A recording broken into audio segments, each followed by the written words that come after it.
जामवंत जी ने कहा कि आपको केवल लंका जाना है, देख कर आना है और वापस आना है। हनुमान जी को बड़ा प्रसन्नता हुई, हनुमान जी को बड़ा मन भाया और हनुमान जी जामवंत जी की बातों को सुन करके मुस्कुराए। हनुमान जी ने कहा कि आपने हमसे कहा कि जाओ, जाकर के माता जानकी जी का पता लगा के आना, हम इतना ही करेंगे। जामवंत जी ने भी यही कहा, इतना करऊं तात तुम जाई, सीते देख कहां सुधाई। क्योंकि जामवंत जी को पता है इन्हें इतना काम बताएंगे, ये इतना करके आएंगे। एक हमारे हनुमान जी महाराज हैं जो थोक में ही काम करते। एक बात और यहां पर कितनी अद्भुत बात है, हनुमान जी हैं युवान, जामवंत जी हैं बूढ़े, और हमेशा युवानों को, बच्चों को अपने से बड़ों से ही सलाह लेनी चाहिए। हनुमान जी सलाह ले रहे हैं अपने से बड़ों से। एक बात हमें याद आई, एक लड़का की हमारा चेला था, उसका नाम था चंगीलाल। उस लड़का की शादी तय हुई तो लड़की का बाप नाराज था, बड़ी मुश्किल से माना। जब मान गया तो लड़की के बाप ने खबर भेजी, सुना अगर लड़का की शादी करनी है तो बारात में एक भी बूढ़ा आदमी नहीं आना चाहिए तो शादी होगी, वरना कैंसिल। समाज बैठी तो लोग बोले ऐसे कैसे हो सकता, बड़े लोग नहीं जाएंगे, फूफा नहीं जाएगा तो फूफा नाराज, मौसा नहीं जाएगा तो मौसा जी नाराज। लड़का बोला, फूफा जी तुम भले ही नाराज हो जाओ, पर तुम्हारे जाने के चक्कर में हमारी लुगाई और छूट जाएगी, शादी नहीं होगी, हम बर्बाद हो जाएंगे। एक काम करो, हम 10 बार पांव पढ़ लेंगे, यही रहो। पर जो लड़का था उसका फूफा बड़ा तेज था, वो बोला शादी हो या ना हो, बारात जाएगी तो हम भी जाएंगे।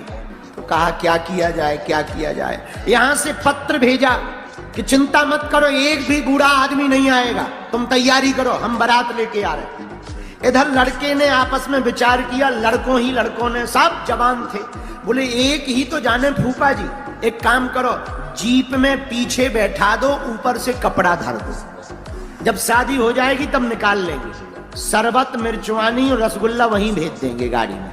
कहा ये बहुत बढ़िया उपाय, ये बढ़िया उपाय है। बात भी बन गई, फूफा जी भी नाराज नहीं, काम भी। जैसे ही यहां से बारात पहुंची तो लड़की के बाप ने फिर से संदेशा भेजा, सुना हम शादी करने को तो तैयार हैं, पर एक और हमारी शर्त है। लड़के ने कहा क्या शर्त है?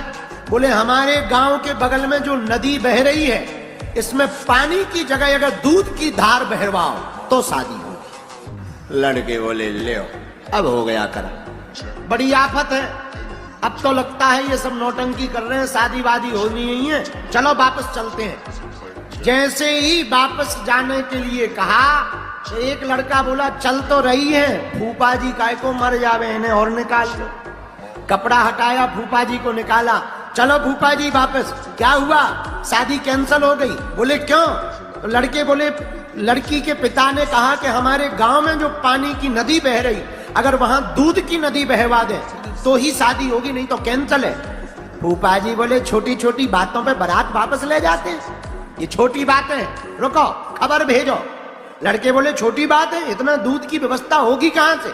अरे बोले खबर भेजो। बोले क्या? तो संदेशा वाले को बुलाया, बोले जाओ कह देना दूध का इंतजाम हो गया, पर एक हमारी भी शर्त है, पानी खाली तुम करवा दो। और जैसे ही गए और संदेश वाहक ने संदेशा दिया कि दूध का इंतजाम हो गया और खबर आई है कि पानी तुम खाली करवा दो, तो लड़की का बाप तुरंत बोला जरा चेक करो बारात में कोई बूढ़ा तो नहीं आया है, क्योंकि ये जवानों की भी बुद्धि हो नहीं सकती, ये किसी बूढ़े की बुद्धि हो सकती है। वही हम तुमसे कहना चाहते, धन्य है हनुमान जी, हनुमान जी जवान हैं, जामवंत जी बूढ़े हैं, लेकिन अपने से श्रेष्ठों से हनुमान जी इतने ज्ञानी होने के बाद फिर भी पूछते हैं कि हमें बताओ क्या करना चाहिए। भारत के लोगों, अगर तुम भी अपने से बड़ों का सम्मान प्रारंभ कर दोगे तो तुम भी जिंदगी की किसी जंग में नहीं हारोगे। ये हनुमान जी का संदेश है। इसीलिए तो हनुमान जी जामवंत जी से पूछते और जामवंत जी कहते आप जानकी माता को देख करके वापस आओ। हनुमान जी महाराज वचन सुनकर प्रसन्न भय। हनुमान जी ने सभी वानरों से, अपने मित्रों से कहा सुनो भैया, जब तक हम आ ना जाएं तब तक तुम यहीं रहना। विशाल काय हनुमान जी ने रूप बनाया, राम जी का सुमरन किया। किसी ने हनुमान जी से पूछा इतना बड़ा समुद्र आप पार कैसे करोगे? हनुमान जी मुस्कुरा कर कहते हैं भैया जब राम नाम लेकर कोई भाव से पार हो सकता है तो ये तो छोटा सा सागर है, हम भी राम को हृदय में रख करके इस सागर को पार कर सकते हैं। और हनुमान जी ने यही किया। राम जी को हृदय में रख करके हनुमान जी महाराज ने एक छलांग मारी और एक पर्वत पर हनुमान जी चढ़े। खेल ही खेल में जैसे ही चढ़े और राम जी का ध्यान करके एक छलांग मारी तो इतने बल से हनुमान जी ने छलांग मारी कि जिस पर्वत पर खड़े थे वो पर्वत पाताल में चला गया। इतने वेग से हनुमान जी चले। लेकिन हनुमान जी जब आगे बढ़े तो देवताओं ने मन में विचार किया, क्या जरा इनकी बुद्धि का पता लगाओ, कितनी बुद्धि है। रास्ते में हनुमान जी को मैनाक पर्वत मिला। उन्होंने कहा, महाराज आप जा रहे हो, थक जाओगे, थोड़ा विश्राम कर लो। हनुमान जी ने कहा, विश्राम अभी नहीं हम कर सकते। क्यों? हनुमान जी बोले, भैया जब तक हम राम जी का काम पूरा ना कर दें तब तक हमें विश्राम नहीं। हनुमान जी महाराज कहते, हम विश्राम नहीं करेंगे। क्यों? हम जा रहे हैं। हनुमान जी चले, आगे बढ़े। जब देवताओं ने हनुमान जी को जाते हुए देखा तो सोचा जरा बुद्धि का पता लगाओ, बल तो बहुत, बल कितना है, समुद्र लांघ के जा रहे, पर बुद्धि है कि नहीं। आप देवताओं ने विचार किया, क्या करें। सुरसा नाम की माता जी को हनुमान जी के पास भेजा। हे हनुमान जी, जय श्री राम। हनुमान जी बोले, जय हो माता। कौन हो आप? अरे बोले, हमारा परिचय छोड़ो, हमें देवताओं ने भेजा है। हनुमान जी बोले, किस लिए? माता सुरसा बोली, किस लिए? आज हमें देवताओं ने कहा कि जाओ, ये जो बानर उड़ता हुआ जा रहा है इसका भोजन कर लो। हनुमान जी बोले, क्या हम समोसा है जो ब्रेकफास्ट में खा जाओ? सुरसा नाम की माता जी बोली, हम कुछ नहीं सुनेंगे, भोजन हो हमारे, भोजन। अच्छा माता, हम एक प्रार्थना करें? हाँ बोलो। हमारी इतनी सी बात मान लो, तुम हमारा भोजन नहीं, ब्रेकफास्ट नहीं, डिनर कर लेना, डिनर। पर एक काम करो। क्या? माँ पहले हमें राम काज कर लेने दो, माता जानकी जी की खबर राम जी को दे देने दो, माँ फिर तो हमारा भोजन कर लेना, हम नहीं रोकेंगे। ये हनुमान जी का दृढ़ है। हनुमान जी की लगन तो देखो, हमें राम काज कर लेने दो। सुरसा नाम की माता जी बोली, ऐसे नहीं जाने देंगे, अभी खाएंगे, भूख तो हमें अभी लगी। तुरंत सुरसा नाम की माता जी ने अपना मुंह बढ़ाया, उसने 4 कोस में अपना मुंह फैला लिया। सुरसा ने हनुमान जी ने भारी बड़ा मुंह देखा। हनुमान जी ने मन में सोचा, बाहर में गया, हम कौन सा पानी पूरी है जो फूट जाएंगे, इनका 4 कोस का मुंह है तो रुक जाओ। हनुमान जी ने शरीर का आकार डबल कर लिया। ले अब विचार करो, लड्डू हो इतना बड़ा, मुंह हो इतना सा, 2 ही रास्ते हैं, या तो मुंह को बड़ा करो या लड्डू को फोड़ो।